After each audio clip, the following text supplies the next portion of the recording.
Hello guys! Hello water sign. Hello Pisces, Scorpio, and Cancer. Welcome dito sa aking channel. Kapalaran 888. Welcome. Alamin natin kung ano ang message or mensahe para sa'yo sa weekend na to, Saturday, Sunday, water sign, Pisces, Scorpio, and Cancer. I hope na makaresonate ka dito. I hope na makuha mo ang energy sa mga barahan na lalabas ngayon. Okay, water sign, love life.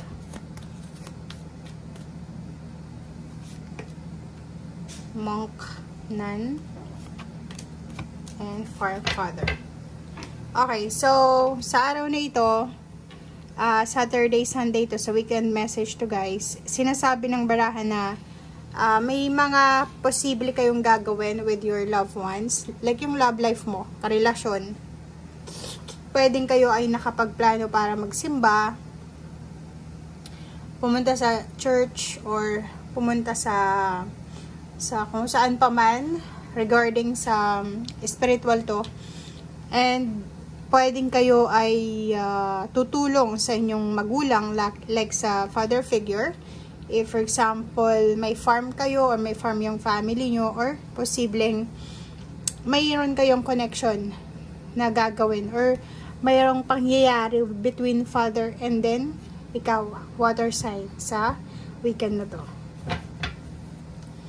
Ang iba din sa inyo dito is pwedeng pagbabakasyon. Pwedeng magbabakasyon sa probinsya or posibleng magbabakasyon sa lugar ng inyong father, or bibisatahin mo siguro this weekend ang iyong father.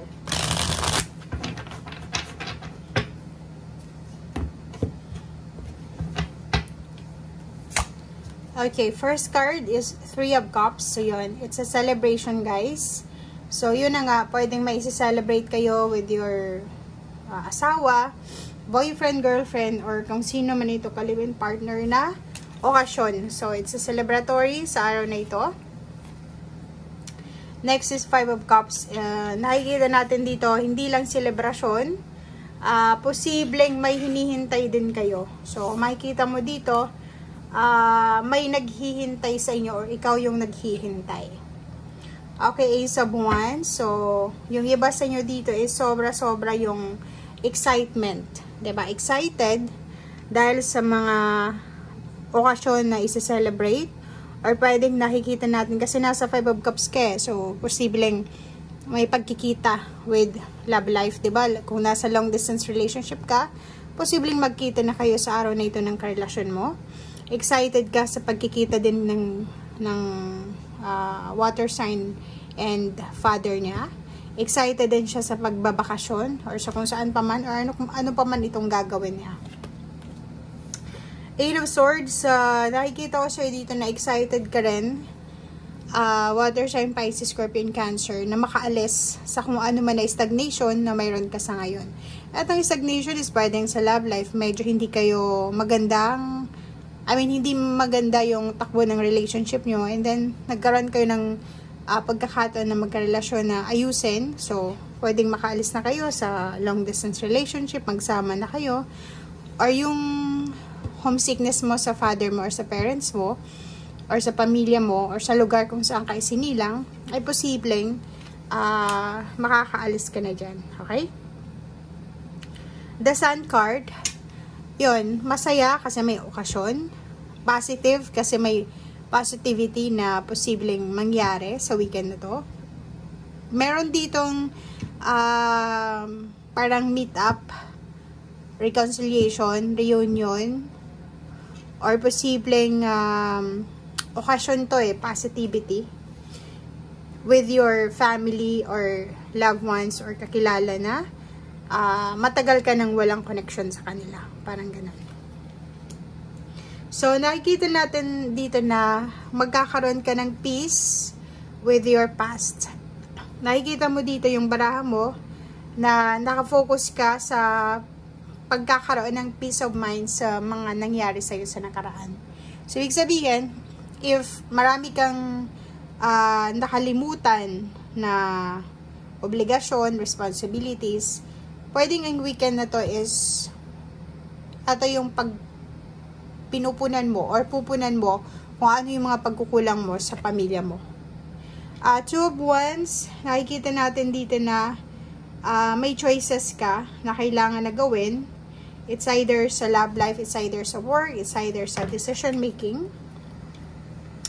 Kailangan pag-isipan.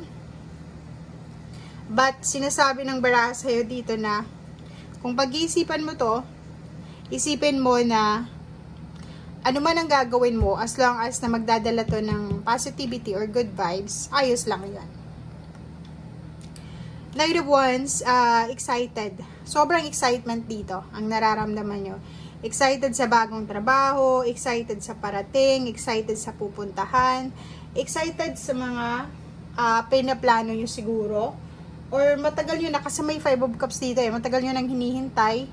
It's either retirement, bakasyon, ayun na nga, pagkikita ng magka-long distance relationship, investment, biglang nag-flourish yung investment, parang ganon. And the World cards so yun. Excited ka para sa isang positive endings. Excited ka para sa pagpasok mo sa isang estado ng buhay mo na pwedeng magdadala sa'yo ng sobra-sobrang pagbabago. So, ibig sabihin, ang excitement na nararamdaman nyo ngayong weekend ay hindi lang sa pagkikita ng love life, hindi lang sa pagbabakasyon, hindi lang sa nakabakasyon ka, hindi lang sa pagkikita nyo, kundi may pagbabago dito. May pagbabagong posibleng maghanap or matagal mo na ginaasam-asam. It's a peace and harmony na wini-wish mo na posibleng maganap siya. So, reconciliation guys. And health. Pwede din na healing sa health. Like for example, ang tagal-tagal mo nang wino-workout yung health mo. And then, boom, this weekend, biglang may good result. Diba? Page of Cups, ganun din. Okay, so Page of Cups. Sinasabi ng Page of Cups sa'yo dito na maraming relationship ang pwedeng magsimula sa buhay mo. Okay?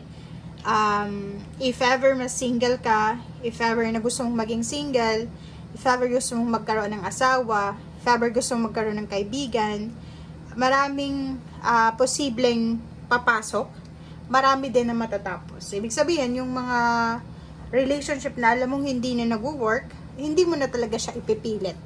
Hindi mo na talaga siya ipipilit. So, for example naman sa money, if ever na ang dami-dami mo nang ginagawa para sa pagpaprocess ng retirement, ng inheritance, or kung ano pa man, this weekend, may ideas ka na. Maraming ideas na posibleng maisip kung paano mo ito maayos. So, kung ano man itong matagal mong hinihintay, lalo na it's either pera or stability, posibleng darating na siya. So, it's a good news, messages, email, chat, call, or lahat ng klase ng communication ay pwede mong matanggap sa weekend na to para i-confirm itong financial success na to, and at the same time, yung emotional happiness, yung peace and harmony, yung freedom, yung good health, and kung ano man to ng mga choices, basta sinasabi ng barahan na papasok ka